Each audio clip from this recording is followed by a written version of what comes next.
जितेश अंतापूरकर आणि संजय उपाध्याय यांच्यामध्ये भेट झाल्याची माहिती आहे। संजय उपाध्याय भाजपचे महामंत्री तर अंतापूरकर काँग्रेसचे आमदार आहेत। जितेश अंतापूरकर यांचं नाव क्रॉस वोटिंग मध्ये सुद्धा आधीच चर्चेत आहे। जितेश अंतापूरकर भाजपच्या संपर्कात असल्याची चर्चा आहे।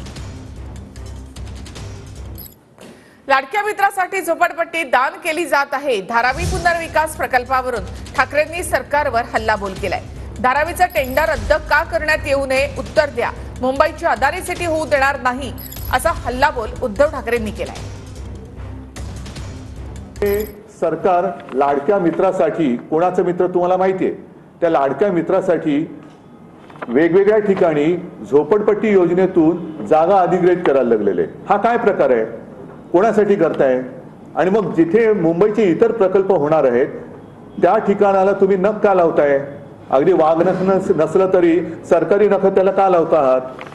माझं मत असं आहे की हे टेंडर आम्ही आल्यानंतर रद्द करू, त्याच्यानंतर पुढे काय करू हा विषय आलाच, पण आत्ताच ते टेंडर रद्द का करण्यात येऊ नये याचं उत्तर या सरकारने दिलं पाहिजे। कारण धारावीकरांवरती अन्याय करून मुंबईची अदानी सिटी आम्ही काय होऊ देणार नाही, कोणत्याही परिस्थितीत नाही। अदानीसाठी जर तुम्ही मुंबईची विल्हेवाट लावणार असेल ते टेंडर रद्द करा। धारावीकरांना तिथून उचलून कुठेही मिठागरात किंवा कुठेही टाकता येणार नाही। जर अदानीला इकडे जमत नसेल तर अदानीने सांगावं की मला हे जमत नाही, त्यांनी टेंडर सोडून द्यावं, पुन्हा नव्याने टेंडर काढा आणि धारावीकरांना तिथून आम्ही हाकलू देणार नाही। हा जो काही सगळा अदानींच्या घशात मुंबई टाकण्याचा डाव आहे तो शिवसेना तर उधळून लावेलच।